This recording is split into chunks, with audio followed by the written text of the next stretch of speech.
Boker Tov. Today's Daf Yomi is dedicated for a Shmir for Am Yisrael Atzal for the Shuyim and Yeshua for the Chayalim. Daf Yomi, we're going to start on the last line on 84b. Pei Dalet Amud Beis, the last line. Gemara just said that Rebbe was not able to be on the same level of learning as Rebbe Elazar Rebbe Shimon, and his father, Rebbe's father, Rebbe Shimon Gamliel, said, "It's not your fault. Rebbe Elazar Shimon is a lion, the son of a lion, but you are the lion, the son of a fox." Meaning to say, it's my fault. So the Gemara says, and that's why Rebbe said, "Shlosha anvana sanin." There were three people known for their humility. These are the three: Abba, my father, on top of 85a, Bnei Beseira. We'll see who they were, and Yonasan ben Shaul, and Yonasan's Shaul's son. So Rabbi Shimon Gamliel, we know he was humble Hada Amran, because we just said he called himself a fox. Bnei Beseira, how do we know that they were humble? The Amar Mar, because it was taught, Hoshivu Barosh, they appointed him. Bnei Beseira says, Hoshivu Barosh Minu Hanasi Aleihan. Because what happened was Hill came up from Babylon, and Bnei Beseira felt he knew more than them. So they appointed him the Nasi instead of them. Yonasan ben Shaul, Yonasan, how do we know he was humble? The Kamar David, because he said to King David, Yisrael, you should rule over Israel, and I will be for you as like a vice president. So we see from here that he was humble because he was in line to be king. So the Gemara says, first of all, Mimai, Dilma Yonasan ben Shaul, the Chazi, the Gar, Alma, Basar, David. Well, maybe Yonasan wasn't humble. He just saw that he wasn't going to win. He saw that the people were going after David. And Bnei Beseira Nami, also Bnei Beseira, it's possible the Chazu, Hillel, the Adif Minai. We saw that Hillel was better than them. Or Shimon Gamliel, Vadai, Anvanasan, Hava. For sure, Rabbi Shimon Gamliel was the most humble. And Amar Rabbi, Chaviv and Yisurin. So the Rebbe wanted to marry Rebbe Elazar, Rabbi Shimon's widow, but she said, "No, I'm not going to marry you because he's much older. Because he accepted and loved the afflictions that God visited upon him. So Rebbe also took afflictions upon himself. He also embraced the afflictions of his life. Kibo Placer Shana, he accepted afflictions for 13 years. Shis Bitsmirta, 6 because he had kidney stones. Mesheva Bitzaparna, and 7 there was a different illness in his mouth. V'amrila Shiva Bitzmarta v'Shis Bitzfarnim. So some reversed the years. Ahuraira debei Rebbe, and this is how bad the afflictions were. Rebbe had a stable boy. Hava Asir Mishavar Malka. This stable boy had to watch more horses than King Shabur. Kad have a Rami Kistel Chayusa, when he would feed the animals. Hava Azal Koa Betlas Amili, and people would hear about the sound of the animals 3 miles away. But still, having Mekavin to Rami Bahishata, the Ayel Rabbi Akise, and he intentionally made it so that he fed the animals at the moment Rebbe went to the bathroom, because Rebbe was in such pain when he went to the bathroom. Nevertheless, that Rebbe's voice drowned out the voice of the animals eating. And the people and the sailors in the sea heard it. Still, Rebbe Elazar's afflictions were greater than Rebbe. His afflictions came out of love, and they left out of love. He loved them. He said, "Come, my friend." He called his afflictions. Whereas the Rebbe, and the Rebbe's afflictions came through an incident. What was the incident? What was the incident? There was a calf that was running to be slaughtered. It was running away from being slaughtered. It went and it buried its head in the clothing of Rebbe. It was trying to escape. And it was whimpering. So Amrle, Rebbe looked at the calf and spoke insensitively. He said, "Zeal, go. Why do you think you were created? This is what you were created for." Not necessarily the case that the calf was created for them. The calf might have been created to give milk. So Rebbe spoke in an insensitive manner, and for this the afflictions came. So Hashem said, they said in heaven, since you're not merciful, therefore the afflictions will come upon you. And the afflictions left through an incident. Yom Achad, one day, so one day Rebbe's housekeeper was sweeping the house, and Avashaja b'nei Karkushta, and she was sweeping up these. There were these weasels with Kakonchalu. She was basically sweeping them up.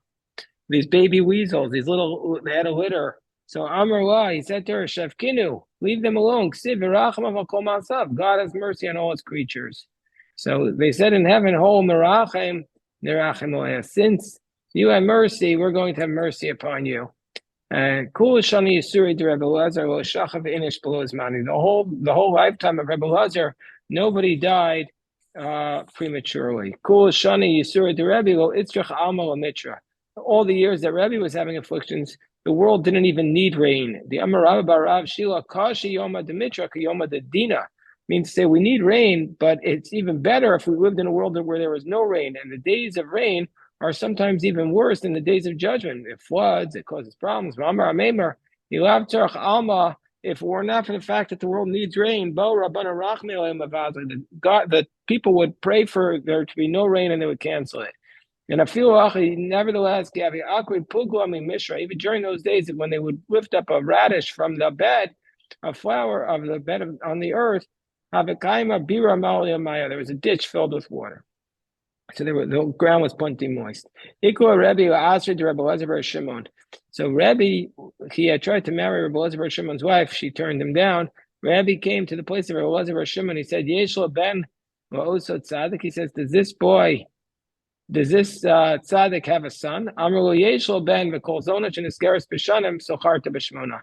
They say, not only does he have a son, he has a son, and every harlot who herself is hired out for double wages tries to hire him out for 8 times the wages.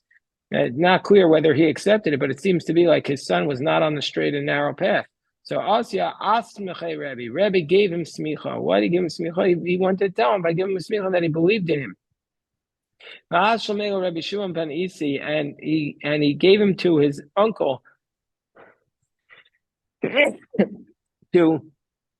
the boy's uncle, Rebbe Shimon ben Isi ben Lakunya, who was Achos de Ime, who was this. He gave him to Reb Shimon ben Isi ben Lakunya, the sister of his mother. Hold on one second. There's a slight gear to change. Achua de Ime, the brother of his mother, not the sister of his mother. So he gave it to his uncle. Kol Yoma Hava Amar LeKuryase Ani Ezel. Every day the boy was said, I'm going back to my hometown. Amar, so Reb Shimon ben Isi said to the boy, Chacham, he said to him, Chacham Abdu Yasech v'gulta da hava parsu alech. He said to him, why would you do that? He said, they're going to make you into a great wise man, and they're going to give you a ton of golds, and they're going to gold clothing, and they're going to spread it all over you. And the Rebbe Karlach, and they're going to call you Rebbe. Do you realize your greatness? He told this boy, I believe in you. The boy thought he was giving up and going home. He said, look how much I believe in you. They're going to call you a great rabbi. So, and so therefore, what happened was at that point, and you say, I'm going to my hometown, I'm away. So he said to him, the boy said to Rabbi Elazar, Momi azuvada. He said, I swear that I'm going to leave this matter. I'm not going to go back. Kigado, when he got older, also Yosef Mesifta de Rebbe. The boy went and was sitting in the yeshiva of Rabbi Shamil Akoi. Rebbe heard this boy's voice. Amar Hakol Damil Akol de Rabbi Elazar Shimon. He said, it sounds like Rabbi Elazar ben Shimon. Amar Berehu. It's his son. Karyale Prit Sadik Eitz Chaim. He says the fruit of the righteous is the living Torah. V'lokeach nefashos v'lokeach nefashos chacham. And the one who takes souls is wise. What does it mean? Prit Sadik Eitz Chaim. That's Rabbi Yossi ben Rabbi Elazar ben Rabbi Shimon. V'lokeach nefashos chacham. The one who takes souls is wise. That's Rabbi Shimon ben Isi ben Lakunya. Basically, he saved this boy's destiny. And we say, so Kinach Nafshe, when he died, when Rabbi Yossi, who was the son of Rabbi Elazar, became a big tzaddik and he died, they brought him to his father's cave. There was a snake blocking the cave. He said, snake, open your mouth, let this boy go to his father. Well, Paslu, the snake did not open its mouth because the people thought to say, oh, must be Rabbi Elazar was greater than Rabbi Yossi, his son. Yes, the Baskal Pamar. No, no. The boy is not, he's no less great than his father. He just didn't, Rabbi Elazar gets to go in the cave because he had the pain of being a fugitive in the cave on Lago on with his father Abshim Bar Chai. They lived in the cave for 13 years. Of course, it's Siyat Deshmai. We're studying this on the eve of Lago Omer. Ikwa Rabbi La'asrei to Rabbi Tarfon. Rabbi came to the place of Rabbi Tarfon. He says, Amu Yeshlo Ben Los Tzaddik. So Rabbi Tarfon used to go, he says, is there a son for this righteous person? Because he was always cursing his children. Because Rabbi Tarfon was going around saying, swearing, he says, if I'm wrong, my son will die.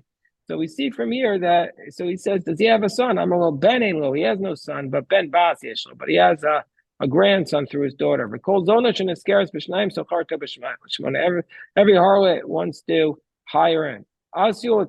So he came before this boy. So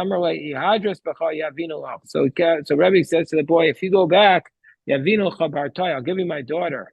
He did tshuva. Some say nasba v'girsha. It was a bad idea, so he married her, but then they ended up getting divorced.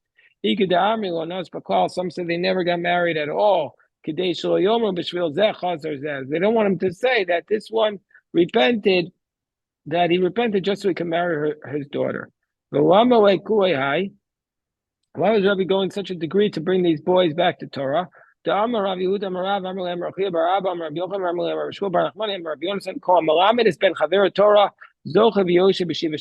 teaches his friend's son Torah goes to merit to dwell in the upper yeshiva, the yeshiva in heaven, as it says, Im tashuva shivcha lefanai ta'amod v'kol im ashuv tashivcha v'ashivcha lefanai ta'amod. You'll stand before me. V'kol malamed es ben ha'amaretz Torah. Whoever teaches the son of an amaretz Torah, feel Kodesh Baruch Hu goes there gzeira mevatla. Even if God had made the decree, he'll cancel it. B'shvilo. Shenemar v'im totzi, as it states at the end of that verse, v'im totzi yakar mizolel. Nizolel kafitiya. Amar Parnacham Rabbi Yochanan Kol Shehu Talmid Chacham Ubeno Talmid Chacham Bemeno Talmid Chacham Shulein Torah Post Seconds Mizar. Anybody who's a Torah scholar and his son is a Torah scholar and his grandson's a Torah scholar, the Torah will never depart from his seed. Well, Olam forever, as it states, Vanizos Parisi. So the Gemara says, it will never depart. My Amar Hashem, why does it say at the end of that verse, so says God? Amar Hashem me'atavi adalam. It's telling us, Amar Kodesh Baruch Hu, Ani arevu chavatavar. God says, I'll be the guarantor. My me'atavi adalam. What does it mean from now until forever? Amar Yirmiyah mikama elach Torah mechazer salach. From this point on, the Torah returns to its host. Meaning, if 3 generations, the Torah is always going to find its way home. Rav Yosef Arba'in Tanisa. Rav Yosef sat for 40 fasts. Bakaryu and lo yamusha mipicha. So they said about him, the Torah will not depart from your mouth. Yosef Arba'im Tanisa Achrina. He said 40 other fasts. Bakaryu, and they said about him, lo yamusha mipicha mipizarach, will not leave your children's mouth. Yosef Me'at Tanisa. He said 100 fasts. 100 other fasts. Also, Vakru will yamusha mipicha mipizarach mipizar zarach, will not depart from you, from your children, or from your grandchildren. He said Mikam ve'elach lo tzrichna. From this point on, I can stop fasting because Torah mechazar salach. Because 3 generations, the Torah always returns to its host. Rabbi Zera kisol ka'arat Yisrael. When Rabbi Zera went up to Israel from Babylon, Yosef me'at Tanisa, he sat for 100 fasts. So shtakach gemara Babylon. He needed to forget the way of learning in Babylon and adopt a new approach of Eretz Yisrael.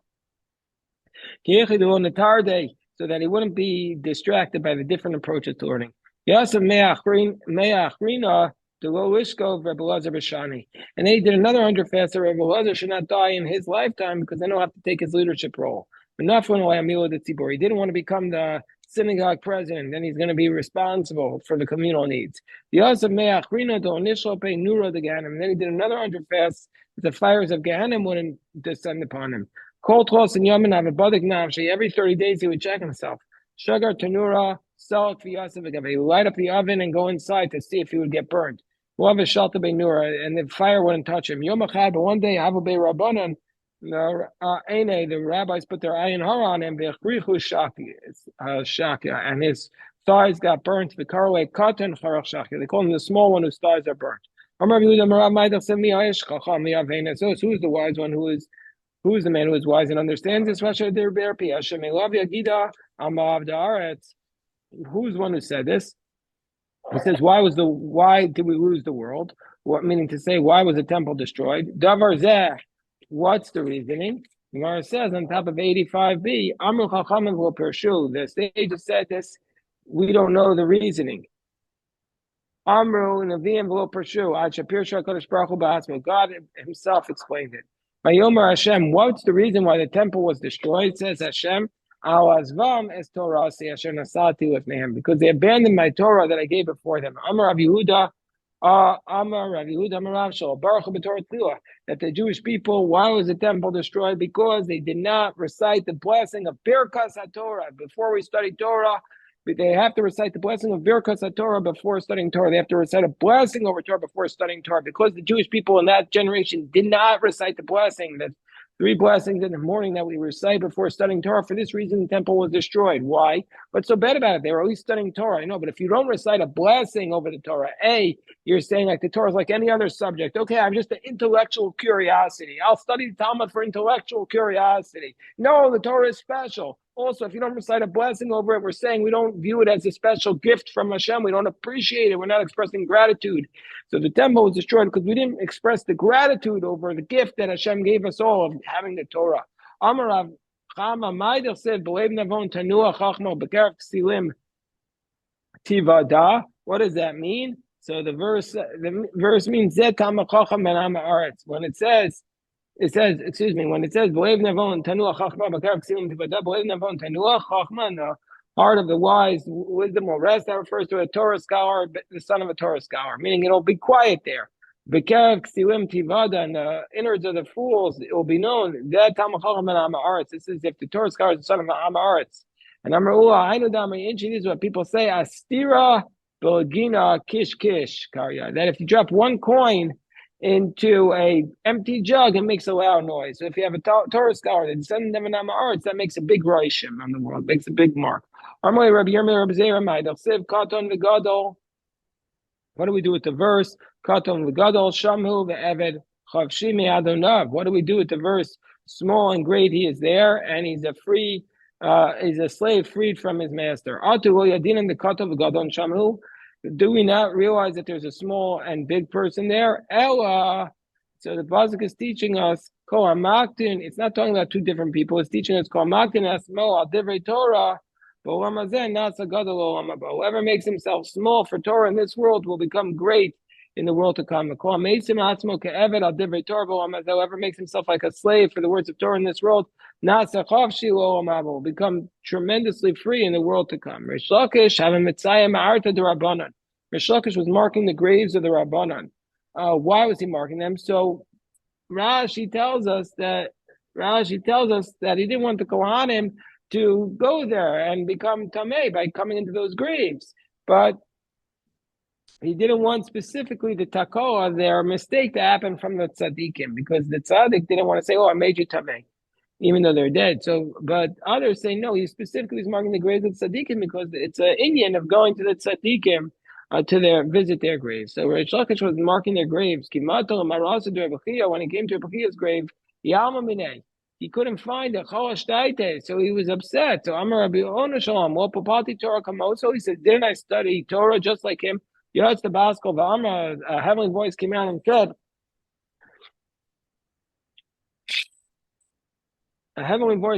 said, Torah Kamo Papata, yes, indeed. You study the Torah just like him. Yes, indeed, that is the case, but Torah Kamosa lo ribatsta, but you didn't spread the Torah just like him. You have a Minsu, Rabbi Chanina, Rabbi Chia, like one time Rabbi Chanina and Rabbi Chia were fighting. They were arguing. And Amalei Rabbi Chanina, Rabbi Chia, but how did he come in after? You think you're arguing with me? And this is one of my favorite stories in the whole Talmud. It says, you are arguing with me. If the Torah was, God forbid, forgotten, I'd be able to return it through my great analysis. So Amalei Rabbi Chia, Rabbi Chanina, but how did he come in after? Coming, sis, you're fighting with me. You make it so that you can restore the Torah. But what do? The Abdi with Torah, the Mitzrah. I make it so that the Torah is not forgotten. My what do I do? I grow and I go and I plant the seed, the gadilna, and I nishpe, and then I turn the flax into a net. V'tzaydana tavi, and I catch a deer. Machilna basrayu. I feed the deer the meat. I feed the meat of the deer. Liyasmi to orphans. And then I take the parchment from the deer and I turn it into a scroll. The katabna chamishi chumshe, and I write on it the 5 books of Moses. The salikna lamasa, and then I go up to a town and makrina chamishi nuke bechamisha chumshe, and I take 5 children. I teach each one of them one of the 5 books of the Torah. Umasnisa shita yanuka, and then I find 6 children. And I teach them Shisha Sidre Mishnah. I teach each one of them one of the volumes of the Mishnah. And then I say to them, Ada Darna Vasino, until I go and come back. Aku Adadi. I want you to take what I taught each of you, and I want you to each teach it to each other, and that way you'll learn the whole Torah. You'll teach each other, and that makes it so Torah is not forgotten. You see, just a beautiful educational message. First of all, he showed them the passion. We have to start from the beginning and do everything for the Torah. We're not just going to buy it in a store. We're going to plant it ourselves and harvest it and grow it. And then he empowered the children. He said, I'm only going to teach you a part of it. You have to teach it to your friend. And that way they all learned it together. So that's what Rabbi said. This is how great are the deeds of Chia.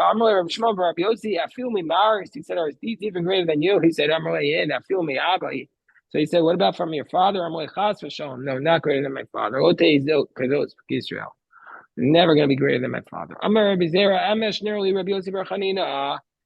Yesterday I saw Rabbi Yossi Bar Chanina.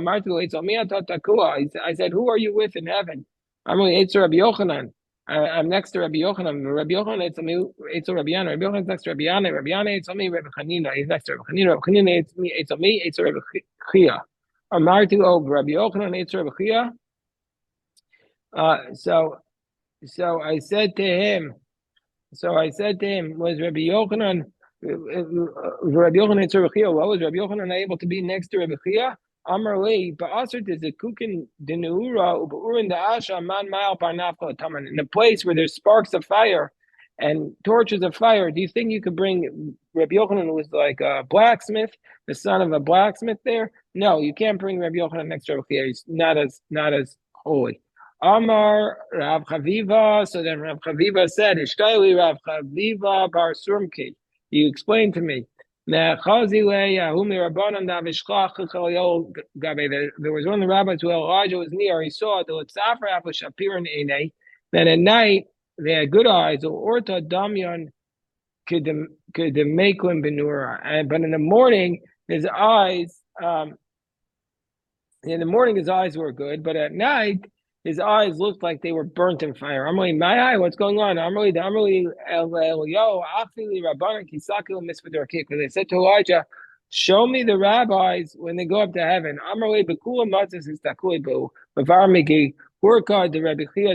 They say you could look at all of them, except you can't look at the seat of Rebbe Chia. You're not allowed to look at my simano. How am I going to know which one's which chair? In all of them, the angels are going kisal kivinachti. All of them are escorted by the angels. Rabbi Chia, he goes up by himself. I wasn't able to stop myself. I looked. Also, 2 sparks of fire came out of the and they struck me. And they blinded my eye. The next day I went and lay down at the cave. I went down and I laid at the grave of Rabbi Chia and I said, your teachings are the right teachings, Vitzai. And then I was healed. So the Maharsha says that when we study the Torah, when we study somebody's Torah, the dead get merited. The dead are merited.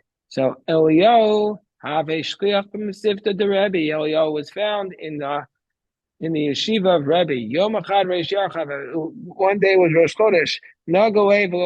So they were waiting for him, and Elijah was late. Amarle, my time and Nagle Lamar. Why are we late? Amarle, I do Kim no Avram. So this is a good excuse. Why can you have an excuse to come late to davening? This is the only excuse that's acceptable. He said, I do Kim no Avram. Umeshina Yade Umitzali Umaginale. Because I had to wake up Abraham and I had to wash his hands and I had to pray with him and then I had to put him back. Basically, the reason why I was late was because I was waking up Abraham and preparing him for davening, and then I had to put him back in his grave. Not only that, that wasn't enough of an excuse. I also needed Yitzchak. The only reason why I was late was because I had to do this for not only Abraham, but then separately for Isaac and then separately for Jacob. So that's why I was a little late. So the Gemara said, well, he said, that's not an excuse. Look, money, Bahadi Adadi. Rabbi said to him, that's not an excuse for coming late to davening. You could have put all three of them together and then you could save time. So, Savri, Takvi, Barachmi, Maisel, Mashiach wasn't. I couldn't do that because if I put all three together, that would their powers would be so great and Mashiach would come prematurely. Amarei, Yeshtud Masam Bo'amazet. So, Rabbi said, is there anything similar to them in this world? Amarei, yes. Ika Rebbe Chia, Banav, there's Rebbe Chia and his sons. When they daven together, it's like Avram, Yitzchak, and Yaakov. Gaza Rabbi Tanisa. So Rabbi decreed a fast. Achtinu Rabbi Chia Banav. So they needed the magical prayer of Rabbi Chia and his sons. Amar Ma'ashav Ruach. Rabbi Chia said, "Let the wind blow." V'navsha Zika. Now immediately a wind blew. Amar Morid Agatshim. He said, "Let the rain come down." V'asa Mitra. The rain came down. Kimato Amemar Mechaya Mesim. He was about to say, "Let the dead be resurrected." Ragesh Alma. The world began to shake. Amri Barakia Mangoli Razi Alma. Who revealed the secret? Ari Eliyahu, he said Elijah did it.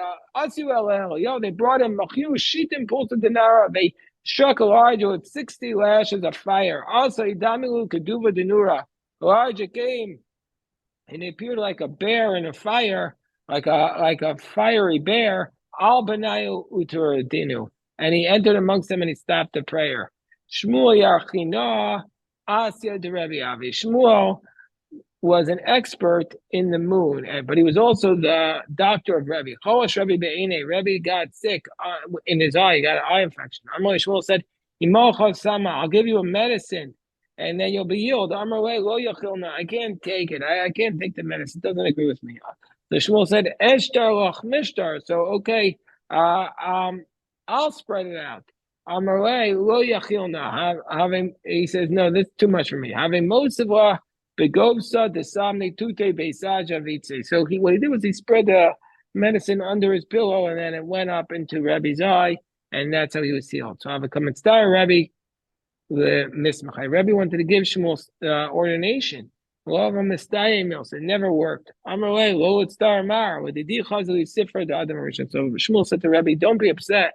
I saw the scroll of Adam and the Adam Rishon. And there it was written, Shmuel Yachina. Shmuel, who's the expert in the moon, Chakim Yiskari, Rebbe lo Yiskari. That'll be called a wise man, but he will never be called Rebbe. But also the Rebbe al Yadote, and I'll be the one to heal Rebbe. So I know my role in the world. I'm going to be wise, but not officially a rabbi, and I'm going to be Rebbe's healer. Obviously, so many things are written here that we should require to do this page for at least a week. But this is our beautiful daf for today. A big shkoch. And if we have any questions, happy to address. Thank you.